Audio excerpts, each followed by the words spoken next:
this gets into what we're going to attack next week, which is this Serpentine daunting itself. task, somewhere where Stan's been thinking for a lot of years, but the idea of serpentinization, steatization, that's a big one for next week. That we'll get there. Let's go over the outline real quick, and then let's dive in.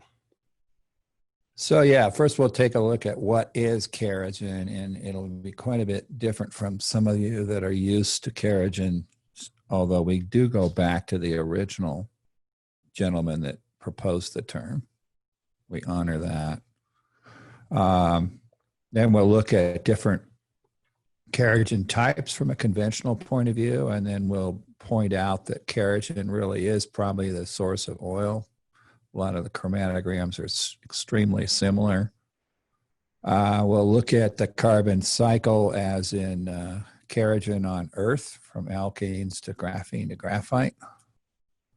And then we'll propose in terms of the larger picture, two kinds of kerogen: primordial kerogen, and that should be hydro-kerogen. Saw that right when you were talking about it. Hydro-kerogen.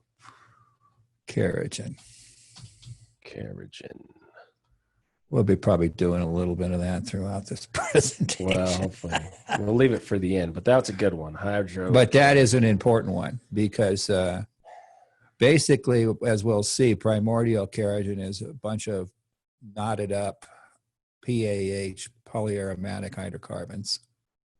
And then when you add hydrogen to it, it gets more and more alkylated, as in alkane strings. And we'll see molecular models for that in a bit. So then we'll go into the kerogen universe and point out that it's found in a lot of places, especially on meteorites, but also in comets. And then something that has recently come up that is extremely important to the kerogen origin and ultimately the origin of oil is Martian meteorite kerogen, followed by kerogen on Mars. Right. And we didn't time it this way. We've been working for about a year together, trying to figure out what is it that the Research Institute is going to give to the science community.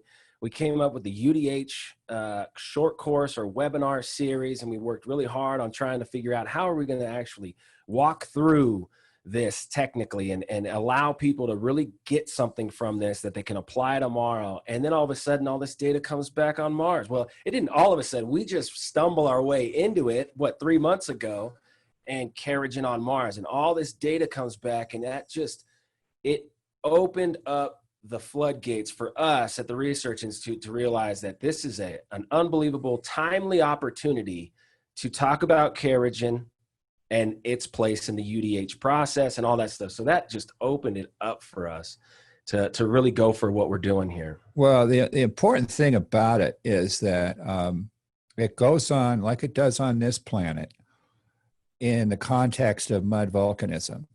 And they have looked at a lot of mineralization associated with that mud volcanism, which involved sulfur and especially chlorine-rich brines.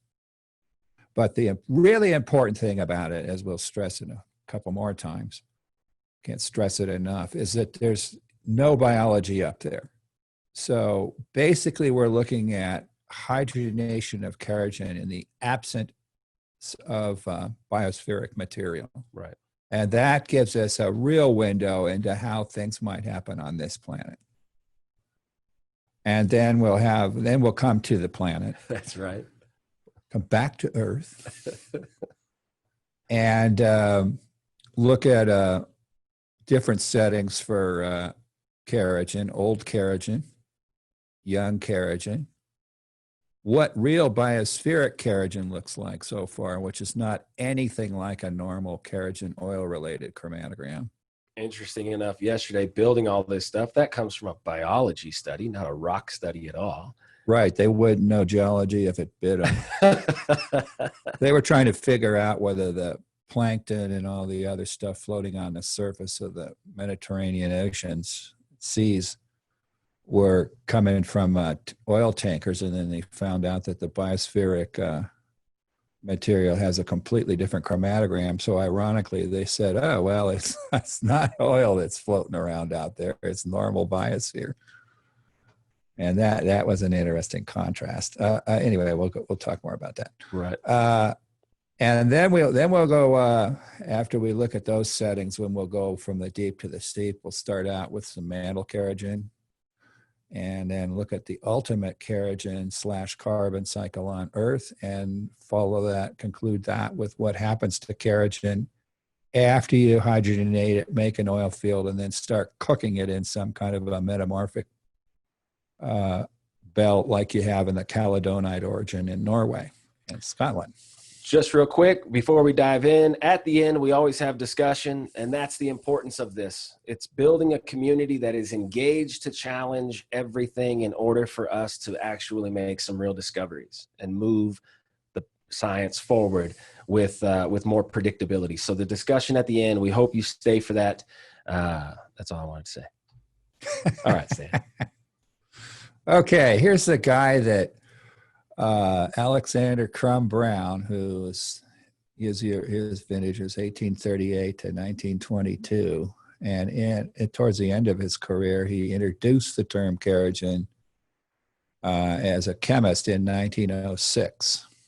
Hey, real quick, just to give you a heads up on exactly how you find this information and the full edited recording from the Geology of Kerogen webinar, you got to go to the website, check it out, hit courses. Well, first you got to create an account.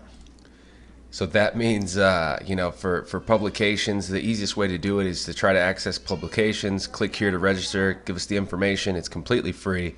Then hit courses, then hit Geology of Kerogen, then hit download for free, and bang, you go through the process, proceed to check out. Your account will then have orders. You go to your orders, and there it is. You view, and just like that, as simple as that, $0. You got the YouTube link. You got the download PDF with the high resolution images ready to go.